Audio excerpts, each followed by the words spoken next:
Okay, so now we know how to make shapes. Let's talk about how we group those shapes together and actually start creating with them. So we're going to look at this shape groups worksheet, and you should be able to find this in Schoology. It's a JPEG, so go ahead and download it. And now we're going to look at opening it up in Gravit.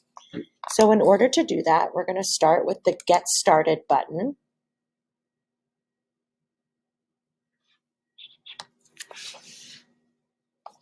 We're not going to install, so we'll X out of this or press Not Now.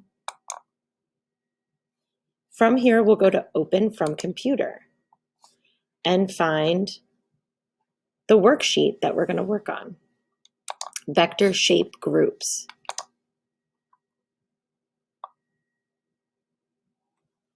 As this opens up, you're going to see that in your layers, you have an image. I can click it on and off with the eyeball, and in fact, this image is the worksheet itself. Let's go ahead and click this little lock so that we keep this in place as we work. The first thing we want to tackle is starting to create these shapes that are up at top. So let's review. We know how to do this. I'm going to actually skip ahead and start with the square at first. I can make a square by selecting the rectangle tool and holding Shift on my keyboard as I click and drag. By holding Shift, I get a perfect square. I don't have to worry about clicking and dragging to get all sides to be equal. As long as I have Shift held down, the computer's going to do it for me. Let's change the color of the square by going over to the fill and selecting a color. All right. Once I have this square, I can make this triangle.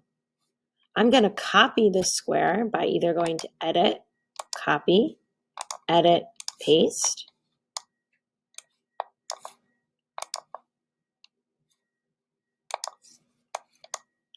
Or I can go Command or Control C, Command and Control V, or there's another way that we can copy as well. I love this one.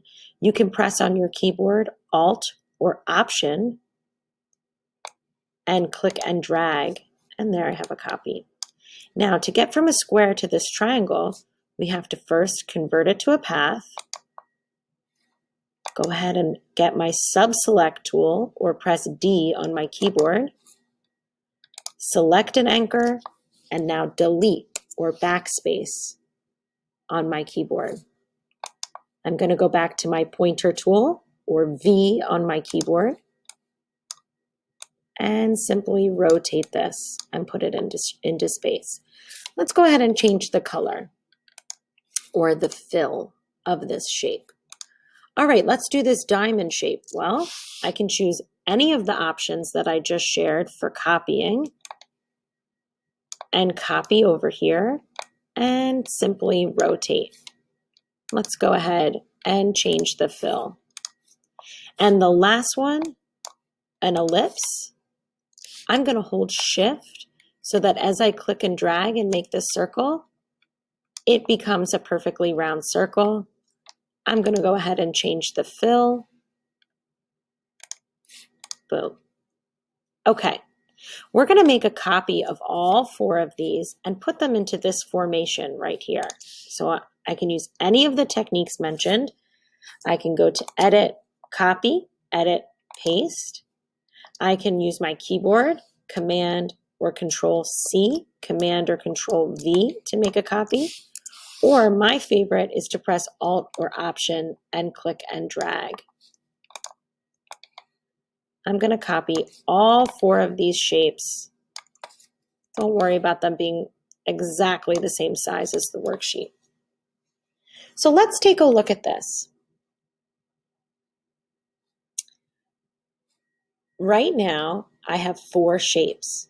They're sitting on my canvas, or they're oriented on the canvas on top of each other and touching.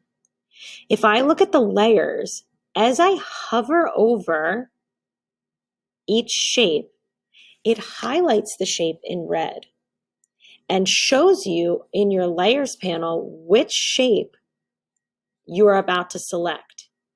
The red outline does not mean that the shape's selected. It simply just means that you're hovering over it. It works in reverse too. If I hover over my layers, it shows me which shape corresponds to which layer. If I look here, the shape that's on top of all four is the green circle. That's because I dragged it over last. But I can reorder this green circle. I can drag it in my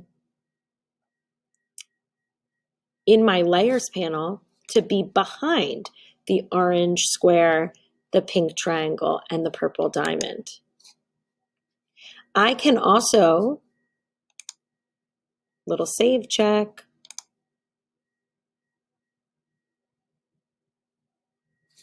I can also right click or control click or double finger tap on the keyboard and go to arrange, bring to front, bring forward, send to back, or send backwards.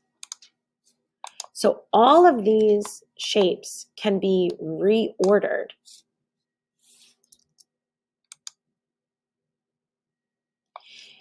If I wanted to move all four of these shapes over to this group over here, I could click and drag and move this shape over, click and drag and move this shape over, and do it one by one.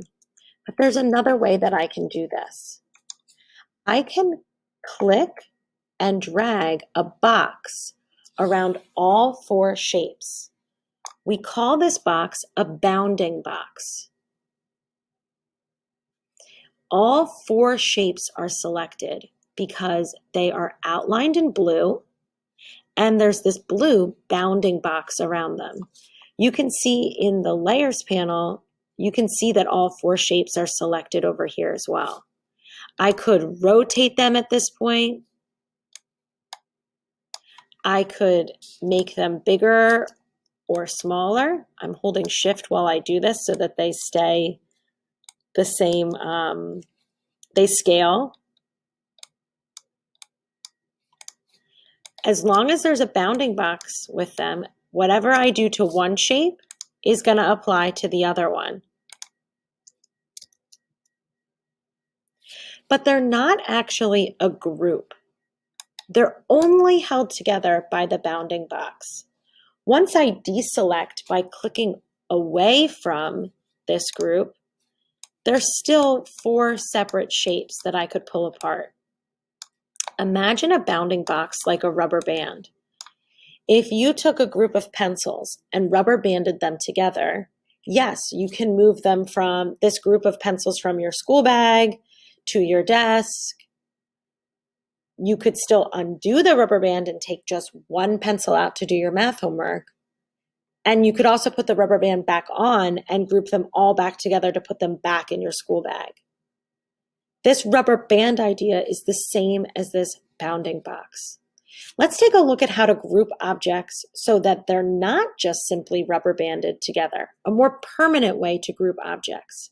So we're going to copy all four of these and move them over to the right, move the copy over to the right. I can do that by selecting all four, again, by creating a bounding box around all four with my pointer tool and using any of those ways to copy.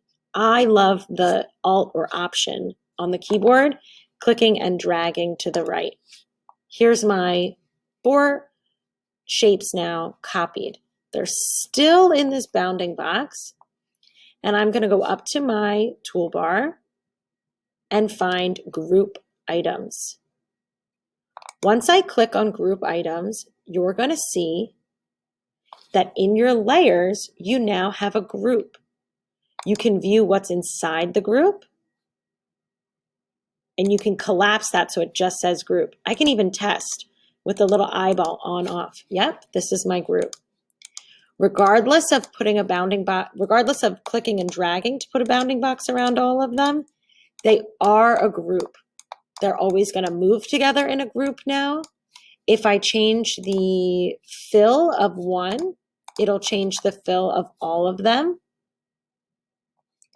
I could change the opacity of all of them. They are a group.